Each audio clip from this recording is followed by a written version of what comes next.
The 2020 United States presidential election was the 59th quadrennial presidential election, held on Tuesday, November 3, 2020. The Democratic ticket of former Vice President Joe Biden and the junior U.S. Senator from California Kamala Harris defeated the incumbent Republican President, Donald Trump, and Vice President, Mike Pence. The election took place against the backdrop of the global COVID-19 pandemic and related recession. The election saw the highest voter turnout by percentage since 1900, with each of the two main tickets receiving more than 74 million votes, surpassing Barack Obama's record of 69.5 million votes from 2008. Biden received more than 81 million votes, the most votes ever cast for a candidate in a U.S. presidential election. In a competitive primary that featured the most candidates for any political party in the modern era of American politics, Biden secured the Democratic presidential nomination over his closest rival, Senator Bernie Sanders. Biden's running mate, Harris, became the first African American, first Asian American, and third female vice presidential nominee on a major party ticket. Trump secured renomination, getting a total of 2,549 delegates, one of the most in presidential primary history, to runner-up Bill Weld's one delegate in the Republican primaries. Jo Jorgensen secured the Libertarian presidential nomination with Spike Cohen as her running mate, and Howie Hawkins secured the Green presidential nomination with Angela Nicole Walker as his running mate. The central issues of the election included the public health and economic impacts of the ongoing COVID-19 pandemic, civil unrest in reaction to the police murder of George Floyd and others, the Supreme Court following the death of Ruth Bader Ginsburg and confirmation of Amy Coney Barrett, and the future of the Affordable Care Act. Due to the ongoing pandemic, a record number of ballots were cast early and by mail. Many more registered Democrats voted by mail than registered Republicans.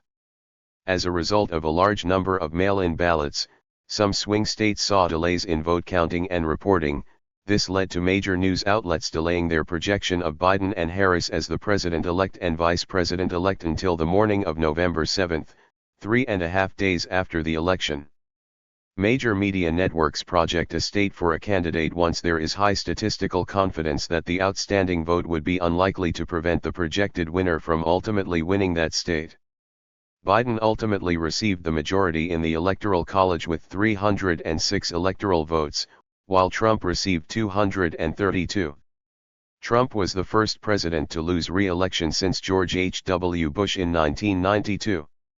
Key to Biden's victory were his wins in the Democratic-leaning Rust Belt states of Michigan, Pennsylvania, and Wisconsin, which Trump narrowly carried in 2016 and whose combined 46 electoral votes were enough to swing the election to either candidate. Biden also became the first Democrat to win a presidential election in Georgia since 1992 and in Arizona since 1996, as well as Nebraska's 2nd congressional district since 2008. Before, during, and after Election Day, Trump and numerous other Republicans engaged in an aggressive and unprecedented attempt to subvert the election and overturn the results, 21 falsely alleging widespread voter fraud and trying to influence the vote counting process in swing states, in what was described by many as an attempted coup d'état, or more specifically an attempted self-coup. Attorney General William Barr and officials in each of the 50 states found no evidence of widespread fraud or irregularities in the election.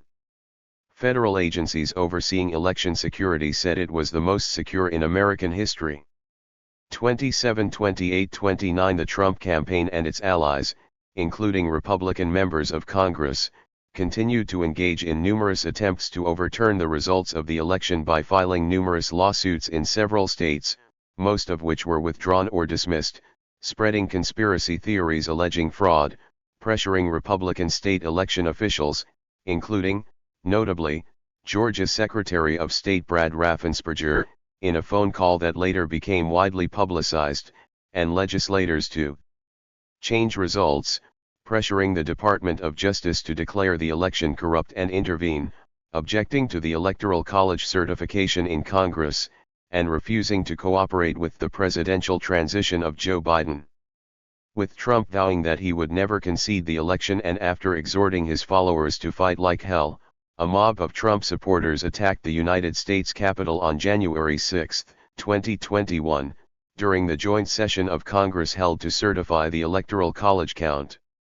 On January 7, Trump acknowledged the incoming administration without mentioning Biden's name.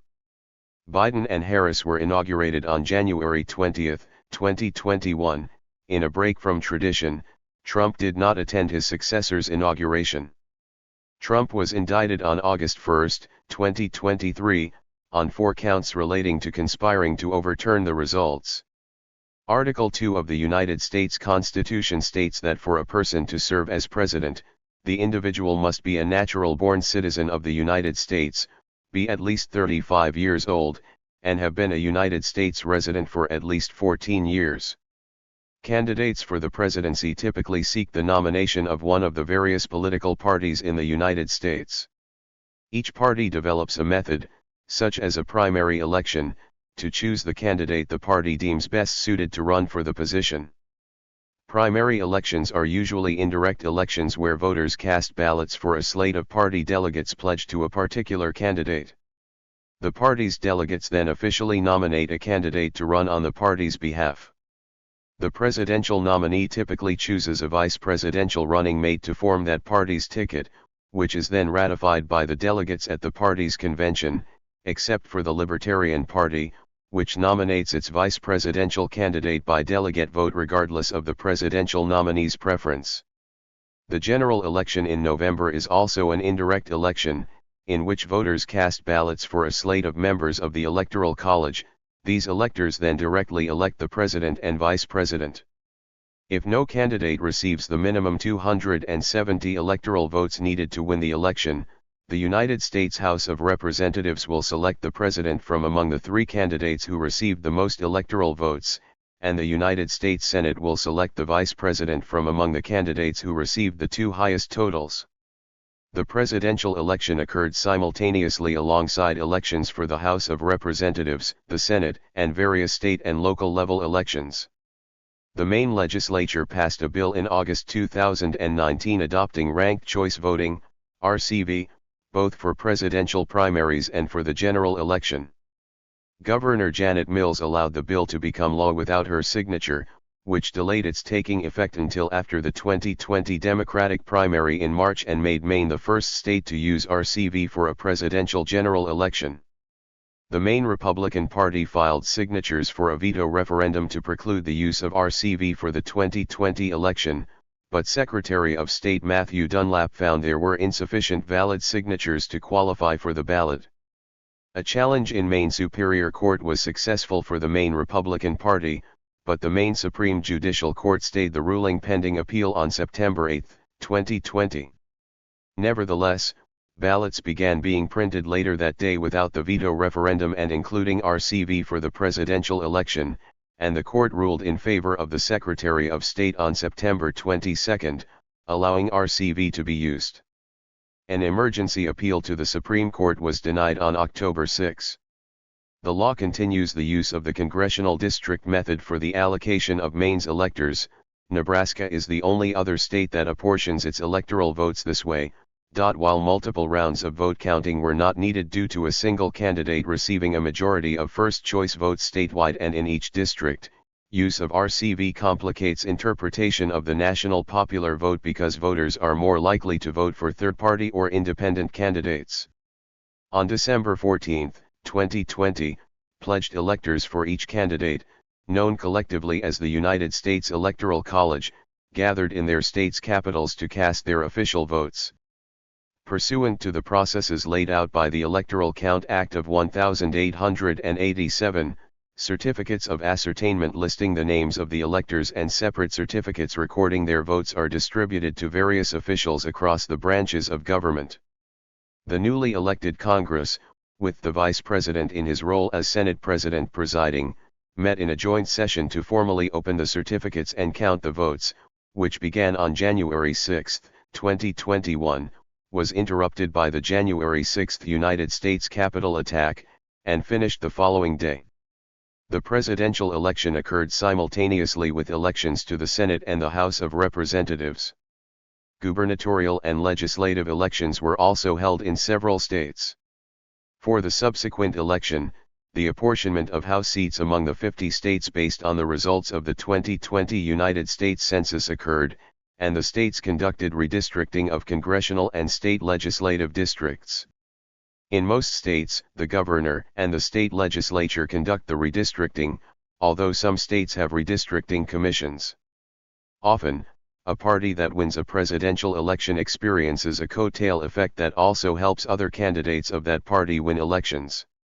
The party that won the 2020 presidential election could have also won a significant advantage in drawing new congressional and state legislative districts, which would stay in effect until 2032. The Democratic Party chose its nominee in the 2020 Democratic Party presidential primaries. Joe Biden became the presumptive nominee of the Democratic Party on June 5, 2020, when he secured enough delegates to ensure his nomination at the national convention. Biden picked Kamala Harris as his vice presidential nominee, and the ticket was formally nominated at the convention on August 18. Incumbent President Donald Trump and incumbent Vice President Mike Pence were able to easily secure the nomination after Trump received enough delegates in the 2020 Republican presidential primaries. They were formally nominated at the Republican National Convention on August 24, 2020. Jo Jorgensen, who was the running mate of author Harry Browne in 1996, received the Libertarian nomination at the National Convention on May 23, 2020. She achieved ballot access in all 50 states and the District of Columbia. Howie Hawkins became the presumptive nominee of the Green Party on June 21, 2020, and was officially nominated by the party on July 11, 2020. Hawkins secured ballot access in 29 states and the District of Columbia, representing 381 electoral votes, and write-in access in 16 more states, representing 130 electoral votes.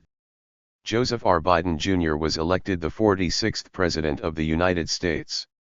Mr. Biden defeated President Trump after winning Pennsylvania, which put his total of Electoral College votes above the 270 he needed to clinch the presidency.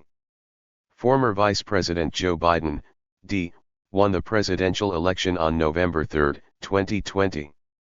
Biden received 306 electoral votes and President Donald Trump, R., received 232 electoral votes.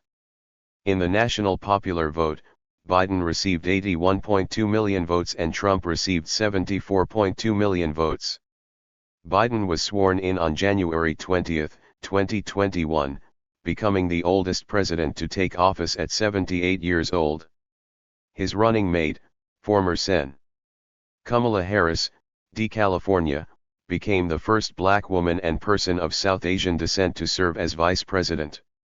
16 U.S. presidents, approximately one-third, have won 2 consecutive elections.